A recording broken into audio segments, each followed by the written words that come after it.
거룩한 주의 날에 주의 집에 오신 원성에 속한 모든 교우님들 한 분 한 분을 주님의 마음으로 사랑하고 축복합니다. 무더운 날씨에 늘 건강하시기를 축원드립니다. 하나님 말씀을 나누기 전에 좌우에 계신 분들하고 축복을 하고 마음을 열어서 인사를 드리고 네, 말씀 나누기를 원합니다. 사랑합니다. 축복합니다. 힘내십시오. 참 잘 오셨습니다.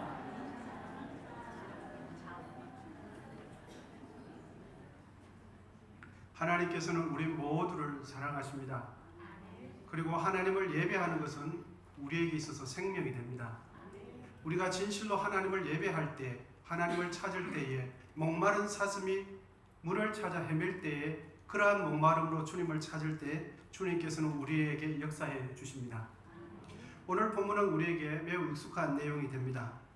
어찌 보면은 오늘 본문 내용은 조금은 부담스러운 본문이 될 수 있습니다. 왜냐하면 여러 가지 흠건과 관련된 메시지를 전할 때 자주 본문이 사용되고 인용되면서 오용이 되는 부분이 일부 있었기 때문에 그렇습니다. 본문이 담고 있는 메시지가 우리가 기존에 알고 있던 메시지, 가난한 과부가 드린 헌금을 칭찬하는 관점으로만 해석하는 것이 옳을까 하는 것입니다. 아니면 본문을 중심으로 볼 때에 앞뒤 문맥을 고려한 큰 흐름 속에서 이 본문은 당시 사회적 약자의 가산을 약탈하는 서기관들의 폐해를 고발하는 관점으로 해석하는 것이 옳을까 하는 것입니다. 여러분들께서는 이 본문을 어떻게 이해하는 것이 옳다고 생각하시는지요? 사람이 한평생 살아갈 때에 반드시 필요한 것이 여러 개가 있죠. 그런데 그 중에서 꼭 필요한 것은 물질입니다. 우리의 삶 속에서 물질이라는 것은 참으로 많은 의미를 담아내고 전달하고 또 그러한 일을 할 때 가장 효과적으로 사용되는 것이 물질입니다. 다소 차이는 있겠지만 25세에서 65세까지 사람이 40년 동안 매주 40시간 노동을 한다면 우리의 인생은 평생 83,200시간 동안 노동을 하게 되어집니다. 여러분, 우리의 인생에서 25세에서 60세, 지금은 이제 생명이 더 길어져서 70세도 건강한 분들 많이 계시죠. 그런데 25세에서 65세까지 우리 인생을 보면 가장 생명력 있는 그 기간에 우리는 대부분 무엇을 하면서 보냅니까? 노동을 하면서 시간을 보냅니다. 노동을 제외하면은 잠을 잔다든지 또 노동을 하기 위해서 밥을 먹는다든지 또 노동을 하기 위해서 휴식을 취한다든지 이러한 것이 우리의 삶의 반복입니다. 우리의 인생에서 가장 생명력 있는 기간에 우리는 대부분을 노동을 하면서 인생을 살아가죠. 그리고 그 노동의 대가로 월급이라는 명목으로 우리는 물질을 받게 되어집니다. 그 물질을 받은 것으로 내가 필요한 것을 채워가면서 살아가는 것이 우리들의 삶이 아니겠습니까? 농사를 짓는 농부, 물고기를 잡는 어부, 물건을 파는 상인, 우리 모두는 우리에게 주어진 제한된 시간 속에서 구슬땀을 흘려가면서 수고와 노동을 하면서 그 노동의 대가로 돈을 얻게 되어집니다. 그러니까 우리의 인생의 시간과 나의 수고와 땀, 나의 정열과 나의 모든 것과 대체가 되는 것은 물질이다. 이렇게 말씀드릴 수 있겠습니다. 여러분, 세상의 물질은 선한 것도 아니고 세상의 물질은 악한 것도 아닙니다. 세상의 물질을 많이 소유해야 성공한 삶도 아니고 세상의 물질의 부를 축적하지 못했다고 실패한 삶도 아닙니다. 많이 소유했냐 적게 소유했냐 이것보다 더 중요한 것은 우리에게 허락된 물질을 얼마만큼 의미 있게 사용했는가, 이것이 더 중요하지 않겠습니까? 그러므로 우리의 삶에 있어서 물질이 반드시 필요하기는 하지만 물질이 우리들의 인생의 의미를 다 담아내지 못합니다. 물질이 우리의 삶의 이유를 다 담아내지 못할 뿐만 아니라 다 물질로 표현할 수 없는 것이 우리들의 삶이 됩니다. 여러분, 물질이 귀합니까? 우리의 삶이 귀합니까? 물질보다 우리의 삶이 훨씬 더 귀한 것 아니겠습니까? 한날은 예수님께서 사람들이 헌금하시는 모습을 유심히 보기 위하여 성전의 헌금함 앞에 앉으셨습니다. 본문 41절인데요. 우리 같이 한번 읽으시면 좋겠습니다. 41절입니다. 시작. 예수께서 헌금함을 대하여 앉으사 무리가 어떻게 헌금함에 돈 넣는가를 보실세. 여러 부자는 많이 넣는데. 아멘. 당시 성전에 헌금함이 있었던 위치는 성전 내에 여인들의 뜰이 나는 그 뜰에 헌금함이 위치해 있었습니다. 그리고 당시 헌금함은 노쇠로 만들었고 항목별로 헌금함 통이 13개가 있었습니다. 13개 줄을 쭉 지어놨던 것이죠. 13개 중에서 9개는 성전세나 희생제물 대신 바치는 헌금함으로 사용했고 나머지 4개는 성전을 관리하고 수리하기 위한 항목으로 헌금함이 만들어졌고 헌금을 드렸습니다. 삶에 여유가 있다는 이들은, 부자들은 줄을 지어 있는 헌금함을 지나가면서 헌금함 종류대로 아마 그 헌금통에 헌금을 했을 것입니다. 많은 부자들이 헌금함 앞에서 헌금함을 하는 모습을 보니까 그들의 등 뒤에는 왠지 모를 자신감과 당당함이 배어져 나오는 것만 같았습니다. 그리고 헌금함 앞에서 머뭇거리는 시간도 다른 이들보다 왠지 모르게 긴 듯 보였습니다. 그런데 잠시 후에 남노한 옷차림을 한 과부가 그 헌금함에, 하나의 헌금함에 2 렙돈을 헌금하는 것입니다. 좀 전에도 말씀을 드렸지만 당시에 헌금함은 노추로 만들었습니다. 그래서 렙돈과 같은 동전을 넣으면 소리가 땡그랑 땡그랑 날 수밖에 없었습니다. 그러니까 앞서 여러 부자들이 헌금했던 헌금함에서 나는 소리와 이 과부가 2 렙돈을 헌금할 때에 헌금함에서 나는 소리가 유심히 듣지 않아도 알 수가 있었습니다. 그런데 참 놀라운 것은 지금까지 수많은 사람들이 헌금을 하였음에도 불구하고 예수님께서 이렇게 말씀하시는 겁니다. 이 과부가 모든 사람보다 많이 헌금했다. 이렇게 예수님께서 말씀하시는 것입니다. 여러분, 본문 43절인데 같이 한번 읽으시면 좋겠습니다. 같이 읽겠습니다. 시작. 예수께서 제자들을 불러다가 이르시되 내가 진실로 너희에게 이르노니 이 가난한 과부는 헌금함에 넣는 모든 사람보다 많이 넣었도다. 아멘. 이렇게 말씀하시고는 예수님께서 이 단락을 마무리하시기를 44절로 마무리하는데 이렇게 마무리하셨습니다. 그들은 다 풍족한 중에서 넣었거니와 이 과부는 가난한 중에서 자기의 모든 소유 곧 생활비 전부를 넣었느니라. 예수님께서 이렇게 말씀하셨습니다. 여러분, 오늘 본문 구절은 굉장히 짧지만 본문이 가지고 있는 형태, 구도는 대조의 형태로 되어 있습니다. 그래서 41절과 42절이 명확하게 대조가 되는데 이렇습니다. 41절에는 부자가 되어 있고 42절에는 가난한 과부, 그리고 41절에는 여러 부자, 여러 사람이고 42절에는 한 사람이고 41절에는 많은 헌금, 그리고 42절에는 적은 헌금, 이렇게 대조가 되어 있습니다. 여러분, 이러한 대조를 통해서 더욱 선명하게 도드라지는 것은 부자들의 많은 액수와 가난한 과부의 헌금 액수의 차이입니다. 그렇다면 우리가 진짜 질문해 보아야 할 것은 오늘 본문이 진실로 강조하고자 하는 것은 헌금의 액수 차일까요? 아닙니다.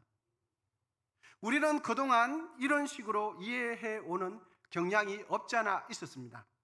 그런데 오늘 본문이 진짜 대조를 통해서 우리에게 주시는 메시지는 헌금의 액수 차이를 말씀하는 것이 전혀 아닙니다. 성경은 누누이 우리에게 강조하시는 말씀이 이것입니다.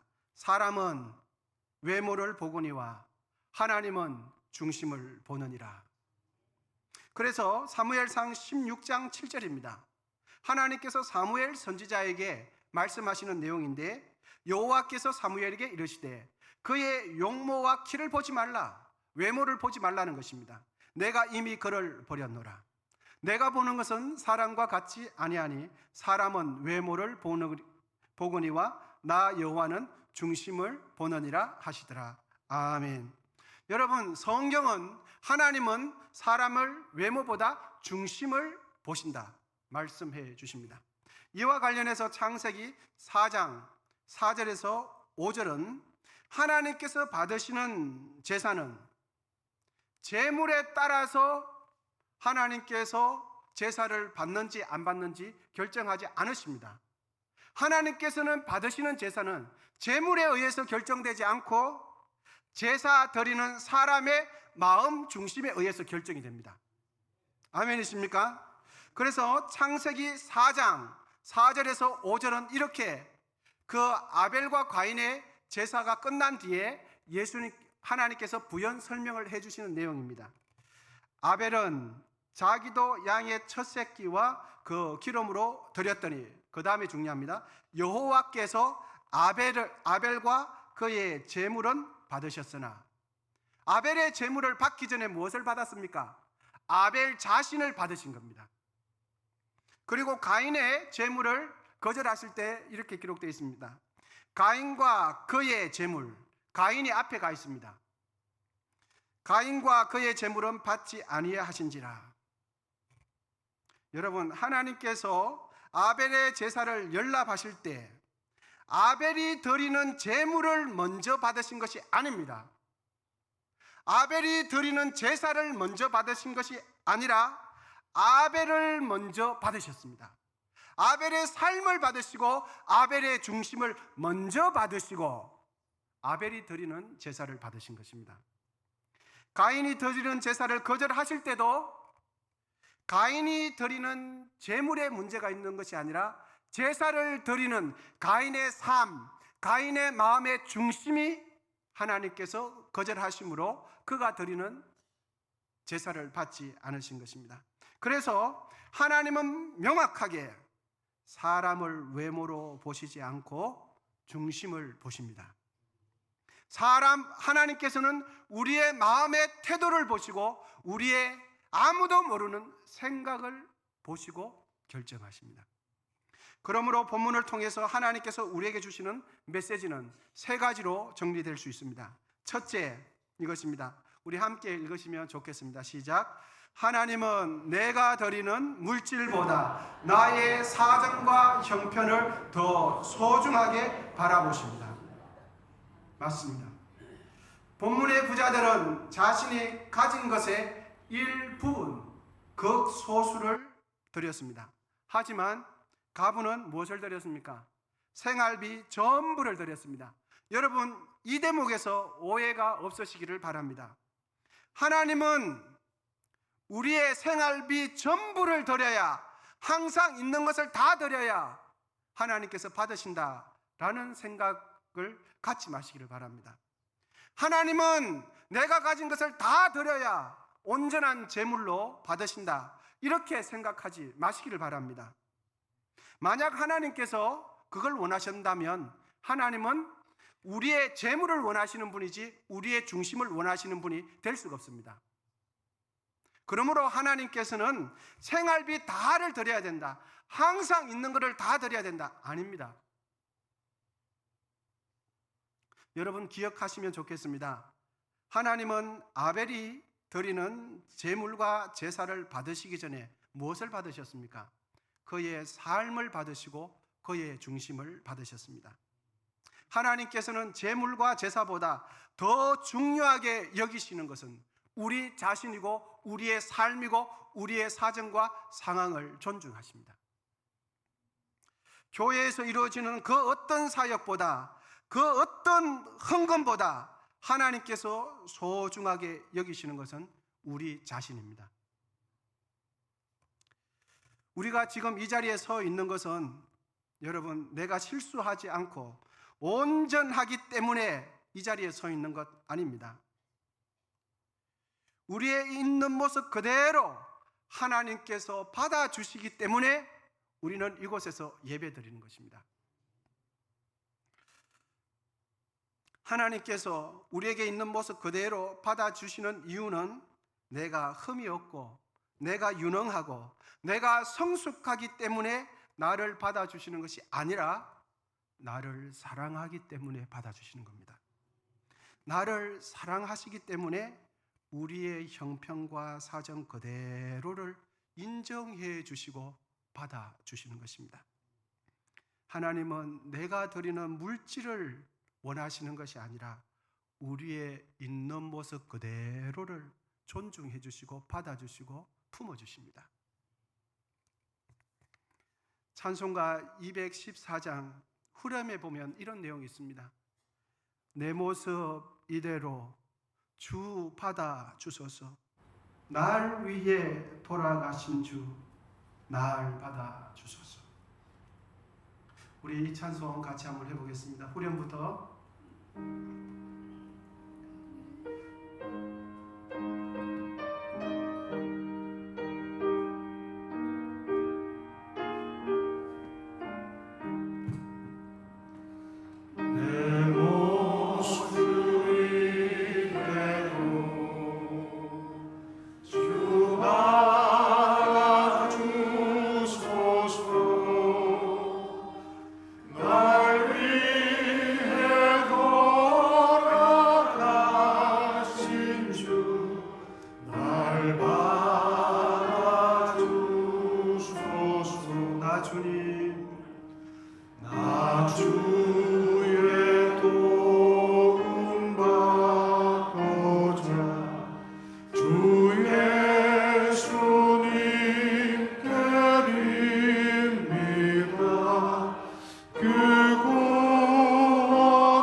하나님께서 우리에게 원하시는 것은 물질이 아닙니다.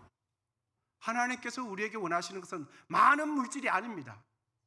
우리의 있는 모습 그대로 하나님 나아갑니다. 그러면 하나님께서 받아주십니다. 여러분, 하나님께서 나를 받아주시는 이유는 내가 가진 소유물 때문이 아니라 나를 사랑하시기 때문에 받아주십니다. 오늘 본문을 통해서 하나님께서 우리에게 주시는 두 번째 말씀은 이것입니다. 우리 같이 한번 읽도록 하겠습니다. 하나님은 세상 물질이 많고 적음으로 나를 평가하지 않으십니다. 아멘. 본문은 과부를 표현할 때에 오늘 본문은 단순히 과부라고 표현하지 않고 앞에 수식어가 붙었습니다.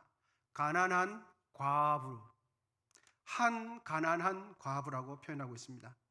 여러분, 그 당시 과부는 삶이 매우 궁핍하고 힘들었습니다. 그런데 과부가 그렇지 않아도 힘든데 앞에 심히 가난한 과부가 있습니다. 여러분, 어느 정도 궁핍했는지 과부가 드린 헌금을 보면 어렵지 않게 충분히 예상할 수 있는데요. 본문 42절입니다. 한 가난한 과부는 와서 2 렙돈 한 고두란트를 넣는지라. 아멘. 렙돈은 그 당시 화폐 단위 중에서 가장 가치가 낮은 최소 단위가 렙돈이었습니다. 그리고 렙돈은 헬라식 표현이 렙돈이고 그 당시에 로마식 표현은 고드란트였는데 헬라식으로 2 렙돈은 로마식으로는 한 고드란트였습니다. 그래서 오늘 성경에도 두 렙돈 곧 한 고드란트라고 기록하고 있습니다. 당시 장정이 노동하는 현장에서 받는 임금은 한 데나리온이었습니다. 그럼 한 렙돈은 한 데나리온에 몇 분지 1의 가치가 있는가 하면 128분의 1 가치가 있습니다. 128분의 1 가치가 한 렙돈이었습니다. 오늘로 치면은 두 렙돈은 약 2,000원 전후가 됩니다. 1,500원이 될 수도 있고 1,000원이 될 수도 있고 그 정도가 두 렙돈 정도가 됩니다. 여러분, 여기서 우리는 아주 중요한 질문 하나를 던지지 않을 수가 없습니다. 그러면 질문은 이것입니다. 헌금함 앞에 계신 예수님께서는 여러 사람들이 헌금할 때에 도대체 우리 주님께서는 무엇을 보셨는가 하는 것입니다. 헌금함 앞에 계신 예수님은 여러 사람들이 헌금할 때에 여러분 무엇을 보셨다고 생각하십니까? 헌금의 액수일까요? 아니라는 것을 우리는 알 수 있습니다. 그러면 예수님께서는 그 헌금함 앞에서 많은 사람들이, 많은 부자들이 헌금하고 가난한 자도 헌금했는데 예수님은 도대체 그곳에서 무엇을 유심히 보셨는가? 그것은 헌금하는 이들의 마음의 태도와 생각을 유심히 보셨습니다. 구약의 사무엘 선지자에게 하나님께서 말씀하셨습니다. 이제는 하나님께서는 우리에게 말씀하십니다. 사람은 외모를 보지만 예수님은 헌금을 드리는 이들의 마음 중심을 보십니다. 사람은 외모를 보지만 하나님은 헌금하는 사람의 헌금 액수를 보지 않고 헌금하는 이들의 삶을 보시고 마음의 태도를 보시고 마음의 중심을 보십니다. 그러므로 하나님께서 받으시는 온전한 헌금은 헌금의 액수에 의해서 좌지우지 되지 않는다는 것을 우리는 알게 됩니다. 여러분, 온전한 헌금의 액수의 기준이 무엇입니까? 헌금의 액수가 헌금의 온전성을 나타내지 않습니다. 헌금의 온전성은 헌금 드리는 자의 마음에 의해서 좌우됩니다. 여러분, 우리는 예수님께서 이 땅에 왜 오셨는지를 잊어서는 안 됩니다. 헌금의 액수로 사람을 평가하고 판단하는 것은 예수님께서 이 땅에 오신 이유를 잊어버린 생각입니다. 헌금의 액수로 사람을 판단하는 것은 이 땅에 오신 예수님께서 공생의 기간에 누구를 만나시고 누구를 찾아가시고 누구와 대화하시고 누구와 식사하셨는지를 망각하는 행위가 됩니다. 교회가 예수님의 정신, 예수님의 삶의 태도를 잃어버린다면 그 교회는 예수님을 주인으로 섬기는 교회가 되지 못할 것입니다. 그런 교회가 있다면 바로 그 교회가 사람이 주인된 교회입니다. 그런 교회가 있다면 그런 교회는 바로 물질이 주인된 교회입니다. 그런 교회가 여러분 어떻게 주님께서 주인 되시는 교회가 되겠습니까? 여러분, 우리 교회는 하나님께서 기뻐하시는 예물을 드리는 모두가 되시기를 축복합니다. 온전한 예물은 헌금의 액수에 의해서 좌지우지되지 않습니다. 오늘 본문을 통해서 하나님께서 우리에게 주시는 세 번째 말씀은 이것입니다. 우리 함께 읽도록 하시겠습니다. 시작. 무엇을 하든지 하나님과 연관된 삶을 살아라 말씀하십니다. 오늘 본문에서 여러 부자들과 한 여인, 가난한 과부, 이 둘 사이에 가장 큰 차이점은 여러분 무엇이겠습니까? 헌금의 액수 차이가 아니라 마음의 중심 차이입니다. 헌금을 드릴 때 많은 부자들은 그들의 마음 중심에 무엇이 있었습니까? 내가 헌금할 때에 내 주위에서 지켜보는 사람들에게 그들은 마음이 있었습니다. 내가 이렇게 헌금할 때 사람들은 나를 경건하다고 봐주겠지. 부자들의 헌금은, 본문 속에 있는 부자들의 헌금의 태도는 사람들에게 있었습니다. 그런데 본문에 있는 한 가난한 과부가 헌금할 때에 그녀의 마음 중심은 누구를 향하고 있었습니까? 하나님을 향하고 있었습니다. 하나님을 향한 마음 없이는 우리가 무엇을 하든지, 어떤 봉사를 하든지, 어떤 섬김을 하든지 하나님과 상관이 없습니다. 하지만 아무리 부족해도, 아무리 가진 것이 없어도, 아무리 연약해도 하나님을 향하는 마음으로 하나님 뜻에 순종하면 그것이 하나님을 위한 것이 됩니다.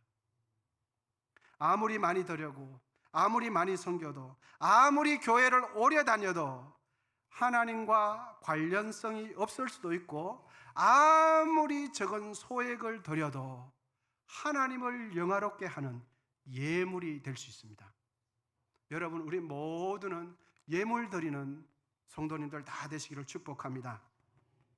스코틀랜드에 알렉산더 더프라는 선교사가 있습니다. 그는 스코틀랜드의 첫 번째 인도 선교사로서 인도에서 교육 선교를 성공적으로 확장시킨 분이 바로 그 선교사였습니다. 1816년에 스코틀랜드 한 교회에서 선교 헌금을 하고 있었습니다. 당시 풍습대로 헌금 바구니를 돌리면서 큰 헌금 바구니를 사용했습니다. 헌금위원들이 헌금을 거두어서 강단 앞에 놓을 때에 갑자기 회중석에 앉아있던 어린아이, 10살 난 소년 한 아이가 갑자기 강단 앞에 놓여진 헌금 한 바구니 안에 자기 몸을 쑥 집어넣는 것입니다. 그렇게 하고는 이렇게 기도합니다. 오 하나님, 저는 헌금할 돈이 없습니다. 그래서 제 몸을 헌금으로 드립니다. 주님 받아 주시옵소서. 이렇게 기도했다는 것입니다. 여러분, 그 사람이 누구냐 하면 그 유명한 알렉산더 더프 선교사였습니다. 여러분, 하나님께서 우리에게 원하시는 것은 무엇일까요? 내가 가진 소유물이 아닙니다. 내가 드리는 많은 액수의 헌금이 아닙니다. 하나님께서 원하시는 것은 우리가 무엇을 하든지 하나님과 연관성 있는 삶을 살기를 원하십니다. 아무리 부족하고 가진 것이 없어도 하나님을 믿는 믿음으로 행하면 우리의 인생은 하나님과 연관성 있는 인생이 됩니다. 하지만 본문에 있는 부자들처럼 무엇을 하든지 내 주위에 있는 사람들을 인식하면서 하는 것은 하나님과 연관성이 없습니다. 본문에 가난한 그 한 명의 과부는 하나님께서 받으시는 예물을 드렸습니다. 그리고 그녀의 삶은 하나님과 연관된 삶을 살았습니다.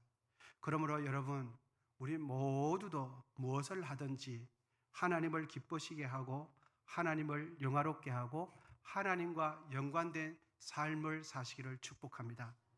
온전한 예물은 헌금의 액수에 의해서 결정되지 않습니다. 온전한 예물은 우리의 마음에 의해서 좌우되는 것입니다.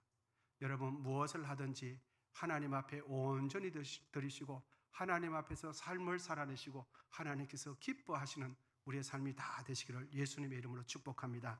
기도하시겠습니다. 하나님 아버지, 감사합니다. 오늘 본문을 통하여 우리를 향하신 하나님의 마음을 깨닫게 하시니 감사합니다. 하나님께서는 언제나 우리의 사정과 형편을 받아주시고 인정해 주시고 또한 세상의 물질로 우리의 존재 가치를 평가하지 않으시니 늘 감사하고 사랑합니다. 우리가 무엇을 하든지 하나님과 연관된 삶을 살게 하옵소서. 예수님의 이름으로 기도하옵나이다. 아멘.